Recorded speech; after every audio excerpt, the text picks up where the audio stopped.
Hello, this is Victor down at OSU Extended Campus. I'm here to show you some tools that allow some collaboration between students and your classmates. The first one we'll show today is Google Documents.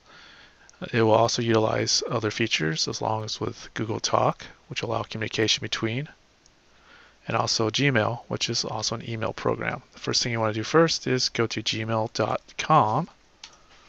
From here, you will sign up for a Google account by clicking on this red button. This is Create an Account.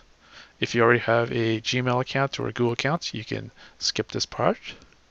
On this page, you will sign up for your Gmail account. Be sure to enter in your first name, your last name, and your desired login name. Whatever this is at gmail.com will be your login for all Google account services. Enter in your password, your recovery secret question. On this part where it says recovery email, please enter in an email that you use. Otherwise, you will have to verify your account through a text message or a phone call to your phone. So if you want to avoid that step, enter in an email. Once you're finished, click I accept to create my account, and your account will be created. Once you have successfully created your account, you'll be shown this page. To move afterwards, click here, Show Me My Account. And it will take you to your Gmail account. From here, to access Google Documents, go to docs.google.com. From here, you can see the pop-up menus and learn more, or click here to learn more about the features that Google Documents offer. From here, this is the Google Documents interface.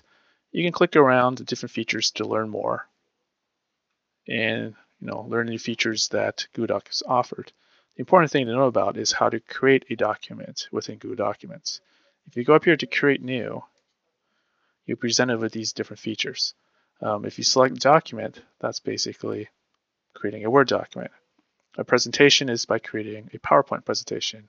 And a spreadsheet is an Excel document. So for now, let's create a document by clicking on Document.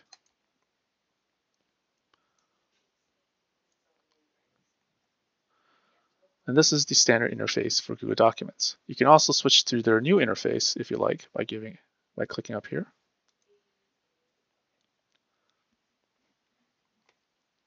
This interface will present to you just like as a Microsoft Word document. You can type as you wish. To invite other classmates to collaborate with you on creating your document, click the Collaborate button and click on Share.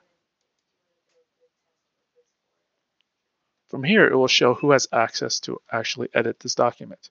If it says private here, no one from the outside world on the internet, unless you give them specific access, will allow them to view or edit your document. Here, that says you should be your account. Down here, this is Add People. Enter in the name of your classmates that are on your team to collaborate with.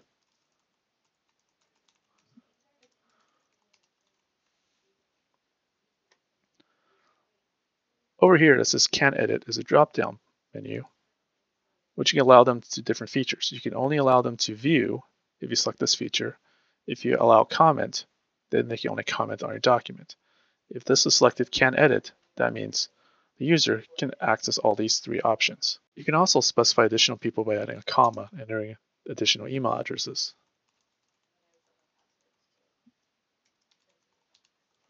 Once you're finished with this and adding your people, click Share and Save.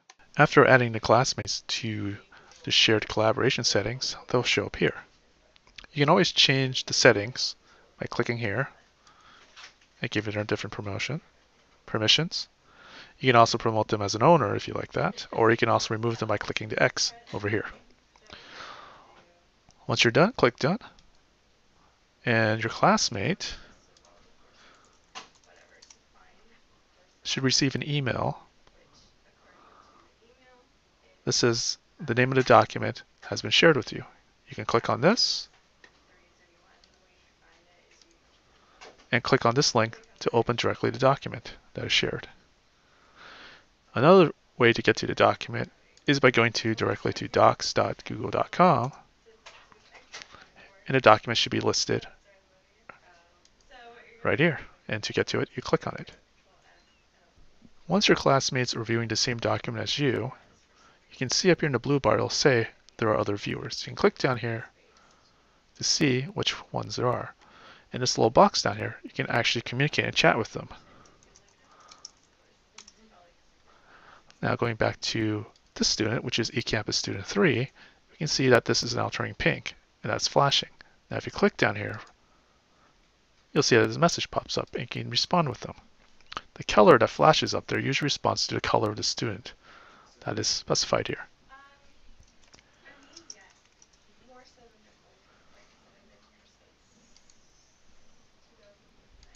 Let's go to the last student. As we click down here, we'll see it there.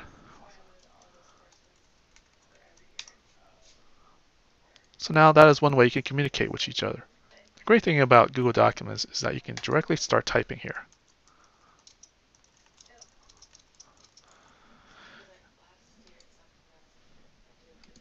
If you go in here, you'll see that there are kind of different color markings here. That means this corresponding color of the student is actually typing there. And it'll pop up there. You can also type somewhere else and have, concurrent people editing the same document at the same time.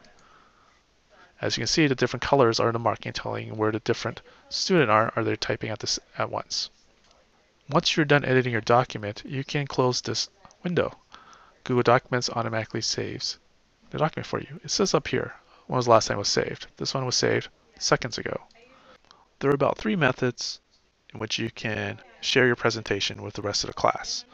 The first choice is by using Google Documents and using the PowerPoint type presentation tool. Another option is to use slideshare.net. You can use Google Documents to build and collaborate and create your presentation. By using slideshare.net, you can also add audio narration and audio tracks to give it a more dynamic appeal in your presentation. To do that, you go to slideshare.net. You will have to create an account. So you want to click sign up.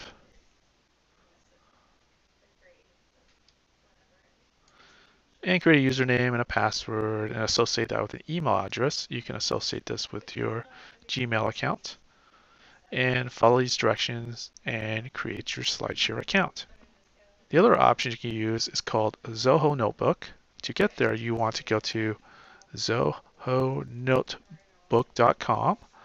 That will take you to this site. And this creates a kind of a different presentation. It doesn't really create a presentation where you can take PowerPoint slides and directly import them in, but allows you to create something a little bit more dynamic. To sign up for an account here, you click right here to sign up. And then you can also sign up using your Google account. You just click right here, it says sign in using your Google. Then it'll ask you if they want to associate the Zoho account with your Gmail account.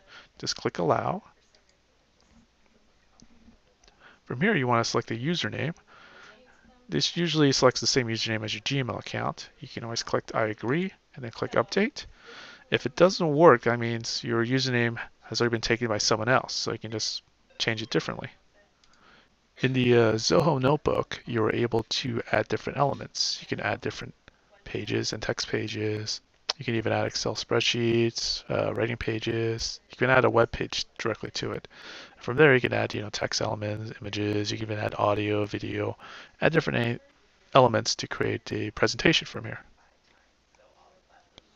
If you check here under Help, it will bring you to a page that was created in Zoho Notebook itself.